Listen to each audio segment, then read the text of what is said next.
Yo, what's up dude? Ketemu lagi dan kita di sini ya, masih di segmen Sekelebat Info, di mana nanti di sini kalian bisa dapetin info terbaru dan terpanas tentunya guys. Oke, hari ini di tanggal 10 ya, di bulan November 2023, dan seperti biasa guys, tidak bosan-bosannya kita selalu ingatkan buat teman-teman semua untuk selalu mematuhi protokol kesehatan dimanapun kalian berada, apalagi kalau di keramaian ya, karena di luar sana banyak sekali virus-virus dan juga penyakit yang mengancam kesehatan kita guys. Oke, kita langsung saja ya melihat bagaimana update dari global crypto market cap. Seperti yang terlihat ya dari data coin market cap di sini guys, menunjukkan adanya kenaikan cukup lumayan guys di 4,05%. Bahkan kalau kalian lihat kemarin ya, sekitar malam ya, jam 9-an atau mungkin jam 10-an kalau nggak salah, kenaikannya ini cukup lumayan banget guys. Bahkan untuk Bitcoin sempat menyentuh harga di 38.000 guys. Ini keren banget ya. Dan tentu saja ya, untuk kenaikan dari global crypto market cap saat ini merupakan kontribusi dari Bitcoin dan juga teman-temannya di sini guys. Kalau kita lihat di sini ya, untuk Bitcoin dalam waktu 24 jam ini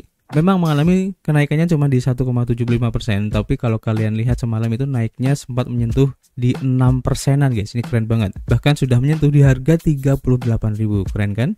Disusul juga oleh Ethereum guys, naiknya 10,6%, dan nanti ada berita tentang Ethereum ini, dan bisa dibilang juga ya, berita ini salah satu trigger kenapa Bitcoin dan juga Ethereum dan beberapa altcoin yang lain ini juga ikutan naik guys. Ini cukup menarik ya berita-berita hari ini. Kemudian untuk BNB masih belum terlihat ya untuk kenaikannya hari ini, meskipun naik di 2%.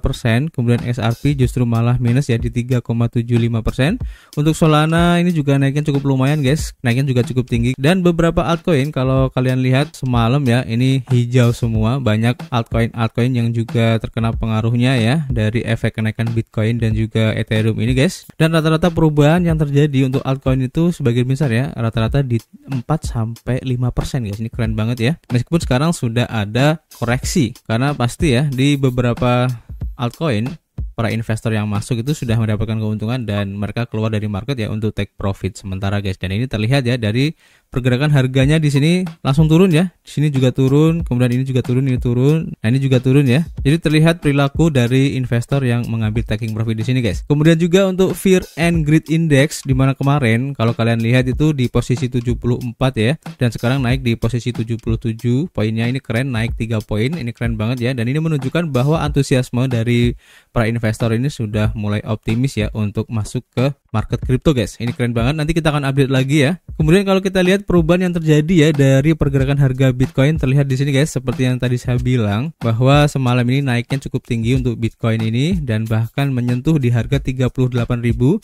dan pasti di harga 38.000 sudah banyak para investor ataupun para trader yang menunggu di harga tersebut kemudian untuk taking profit secara bersama-sama. Dan ini terlihat ya untuk penurunannya cukup tajam ya, dan sekarang di posisi 36.400. Tapi kalau menurut saya pribadi ya, kalau kita lihat dari pola yang terbentuk di sini, seperti yang sudah kita bahas ya di video-video sebelumnya guys, kita sudah memberikan pandangan ataupun indikasi ya, jika seandainya nanti untuk pola yang terbentuk ini adalah pola compression, jika terjadi suatu info ataupun news di mana itu efeknya positif ataupun negatif, ini akan sangat besar efeknya guys.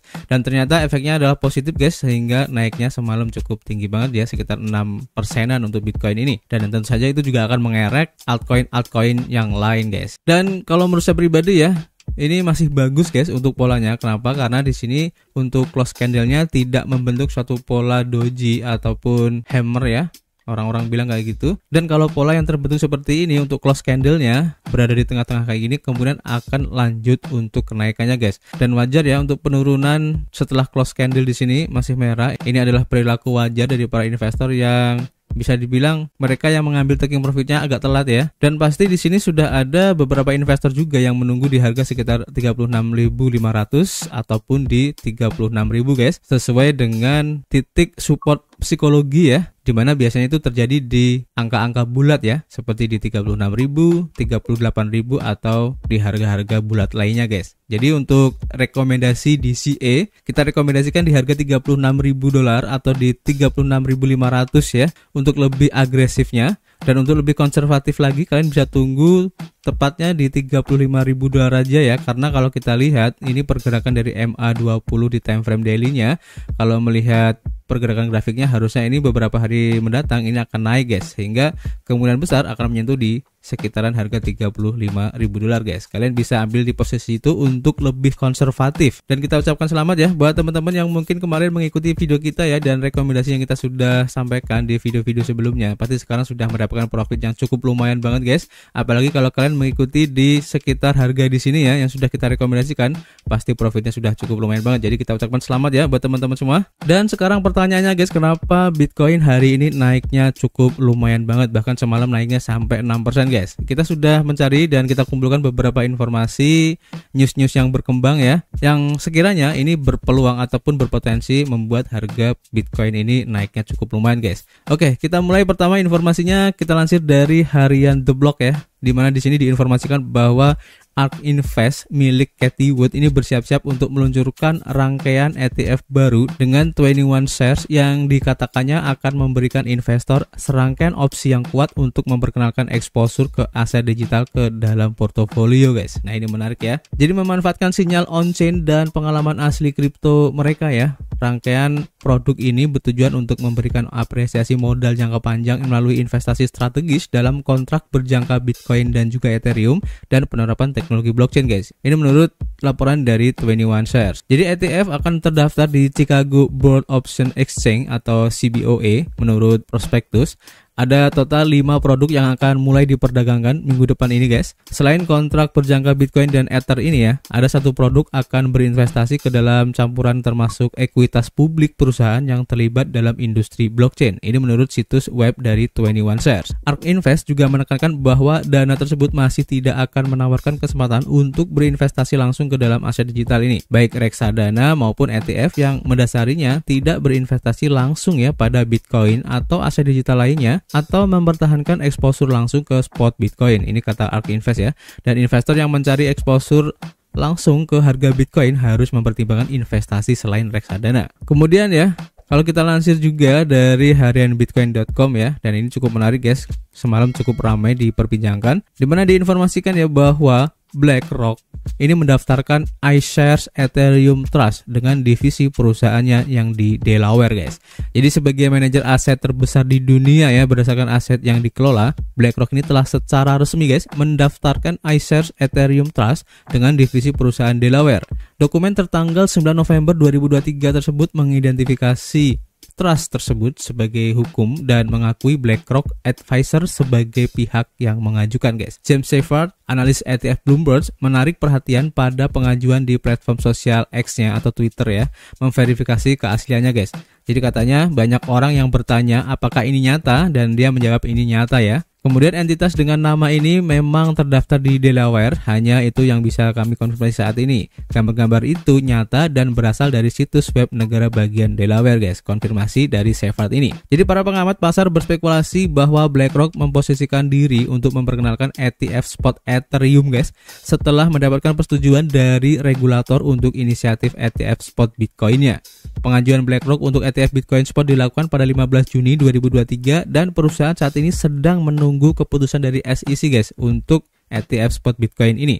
Sementara itu ya, nilai Ethereum ini telah mengalami kenaikan lebih dari 5% dalam 24 jam terakhir, dan untuk sementara melewati angka di $2.000 ya per unitnya. Dan lonjakan ini semakin terasa setelah beredarnya cerita BlackRock ini di berbagai media sosial ya. Namun hanya waktu yang akan mengungkapkan langkah BlackRock selanjutnya dengan kepercayaan untuk ETF Ethereum iShares ini guys. Untuk lebih lengkapnya nanti efek ke Ethereum nanti kita akan bahas di info selanjutnya. Dan kita lanjut ke informasi berikutnya ya, masih berhubungan dengan BlackRock ini, seperti yang dilansir ya dari harian CoinDesk. Jadi rencana ETF Ethereum BlackRock ini telah dikonfirmasi dalam pengajuan Nasdaq guys. Jadi manajer aset terbesar di dunia ini telah membuat gebrakan ya dengan berupaya mendaftarkan ETF Bitcoin kemarin dan sekarang ETF Ethereum-nya guys. BlackRock ingin membuat ETF yang menyimpan Ethereum atau Ether ya sebagai rencana untuk memperdalam komitmen manajer aset terbesar di dunia ini terhadap mata uang kripto. Rencana perusahaan ini terungkap dalam pengajuan oleh Nasdaq yang merupakan bursa Amerika Serikat, di mana BlackRock akan berusaha untuk mendaftarkan produknya yang akan membutuhkan persetujuan dari regulator. Sebelumnya ya, pada hari Kamis muncul bahwa entitas perusahaan iShares Ethereum Trust telah terdaftar di negara bagian Delaware, yaitu iShares yang merupakan nama divisi ETF BlackRock ya, seperti yang kita kita sudah informasikan sebelumnya. Jadi menurut pengajuan tersebut ya, bursa kripto yang berbasis di Amerika Serikat ini, yaitu Coinbase, akan menjadi kustodian untuk Ether yang dimiliki oleh produk tersebut guys. Sementara pihak ketiga yang tidak disebutkan namanya akan menyimpan uangnya. BlackRock juga memiliki fakta pengawasan pasar dengan Coinbase. Untuk perjanjian pembagian pengawasan seperti itu tampaknya menjadi kunci untuk membuat ETF semacam itu disetujui oleh Komisi Sekuritas dan Bursa Amerika Serikat ya, atau SEC. Pengajuan tersebut juga tampaknya mencoba dan mencegah kemungkinan keberatan SEC terhadap aspek pembagian pengawasan dengan mengatakan bahwa BlackRock yakin harga untuk Ether berjangka CME Group dan sudah ada ETF yang memegangnya ya. Ini sangat cocok dengan harga spot ETF. Katanya di sini entah pengawasan CME dapat mendeteksi penipuan pasar spot yang mempengaruhi ETF berjangka dan produk yang diperdagangkan di bursa, atau pengawasan ini tidak dapat melakukannya untuk kedua jenis produk tersebut, kata pengajuan tersebut ya.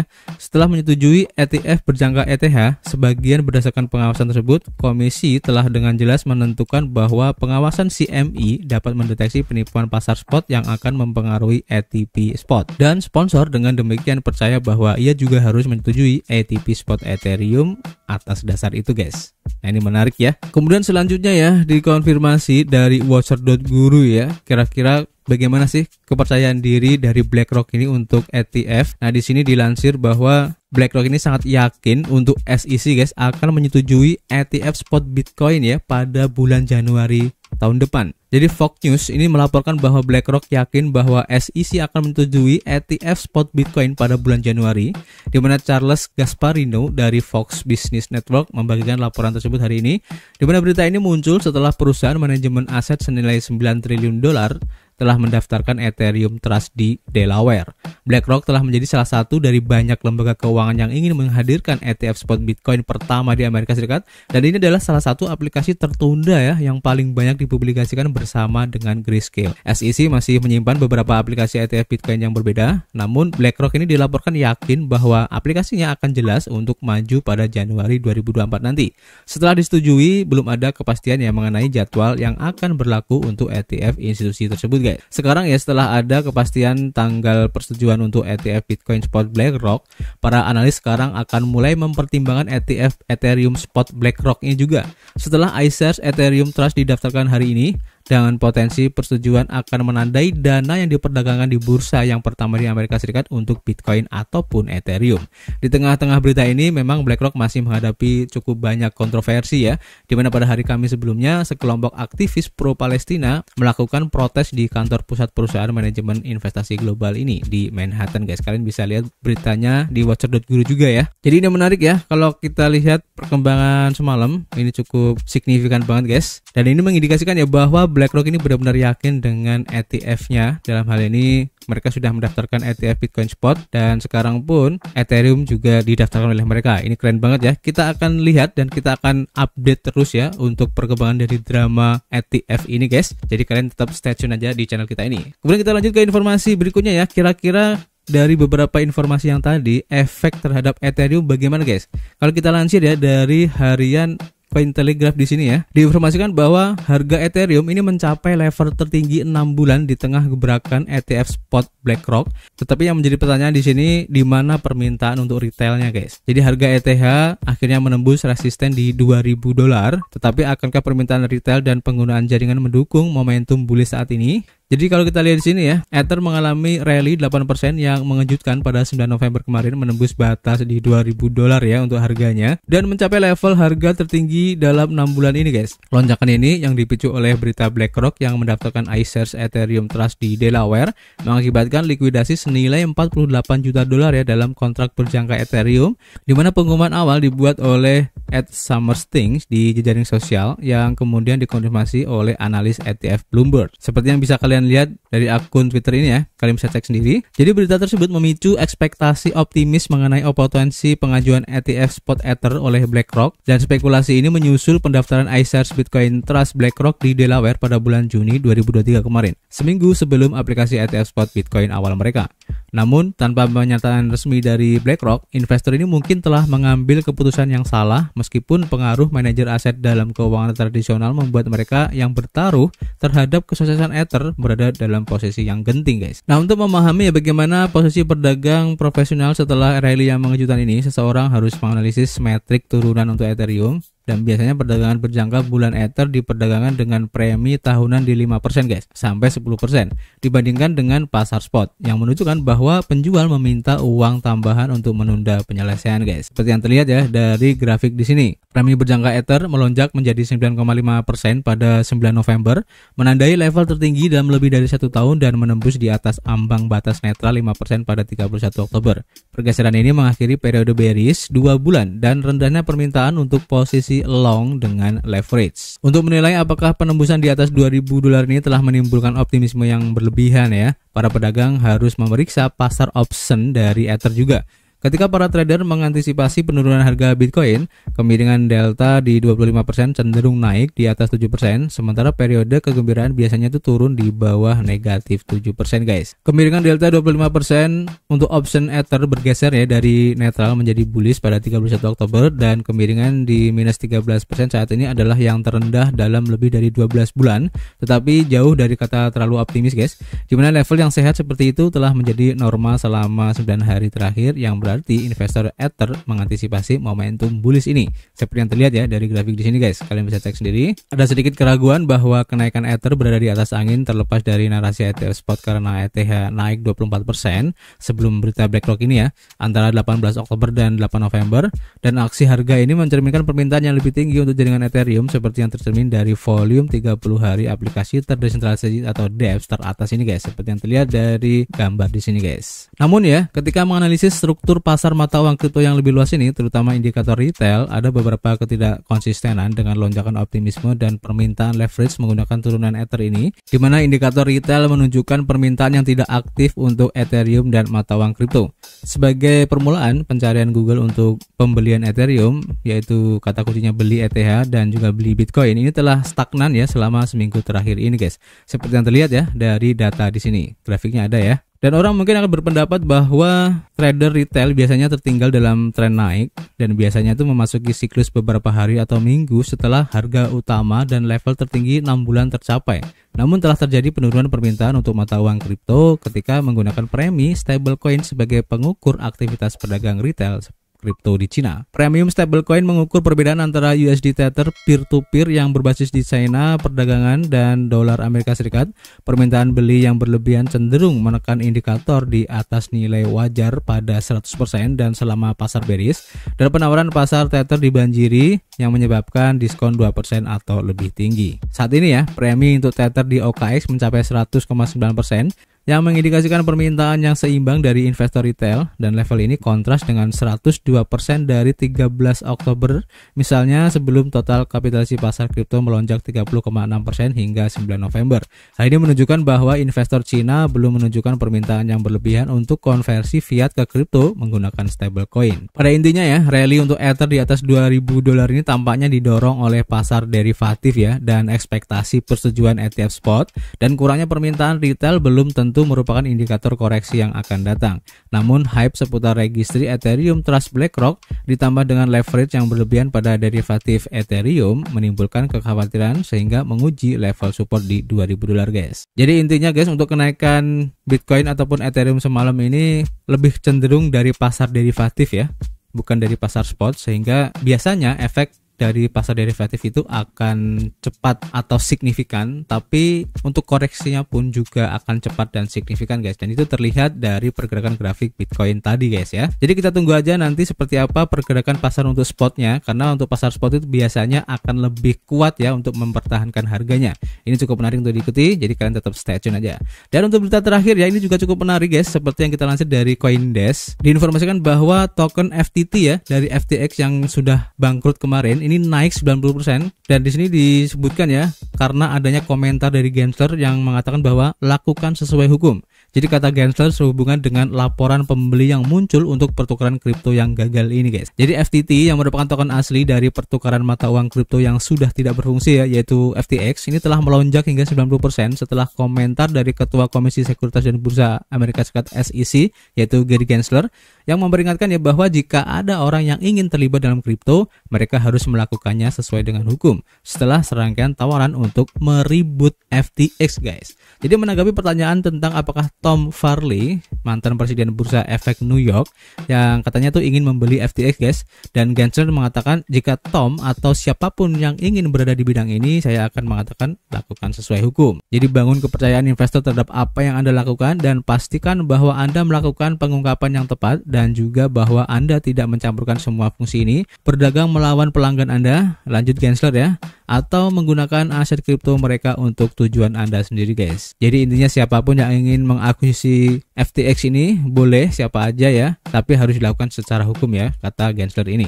Dan dilaporkan ya ada beberapa kelompok yang sedang berusaha mengambil alih untuk FTX ini setelah persidangan minggu lalu ya, yang membuat pendiri perusahaan yaitu Sam Bankman-Fried ini menerima vonis bersalah atas 7 tuduhan kriminal guys. Dan rilis spekulatif ini menunjukkan harapan untuk kenaikan lebih lanjut jika FTX 2.0 ini mendapat lampu hijau, meskipun tidak ada kepastian bahwa token asli akan digunakan dalam pertukaran yang dimulai kembali guys. Jadi FTT saat ini diperdagangkan pada level tertinggi 7 bulan di $2,3 saja ya, dengan volume perdagangan selama 24 jam terakhir ya melebihi $300 juta. Ini menurut data dari CoinMarketCap. Dan terlepas dari optimisme seputar potensi peluncuran kembali, sejumlah pedagang institusional ini menyatakan keprihatinan mereka ya dengan platform tersebut awal tahun ini dengan alasan latensi yang buruk dan banyak masalah katanya guys. Jadi kita tunggu aja ya, drama untuk FTX ini ketampaknya juga masih berlanjut hingga saat ini guys. Meskipun SBF sudah dihukum ya, tapi kelanjutan dari FTX itu sendiri masih menjadi pertanyaan, dan apakah akan ada orang yang mau mengakuisisinya, kita akan update lagi guys. Jadi cukup menarik ya untuk informasi hari ini.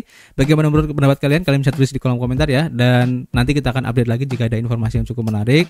Dan seperti biasa guys, kita masih menunggu ya kritik dan saran kalian di kolom komentar, nanti kita bisa ngobrol banyak di dalamnya. Dan tentu saja guys, kita akan ketemu lagi di informasi berikutnya. Peace.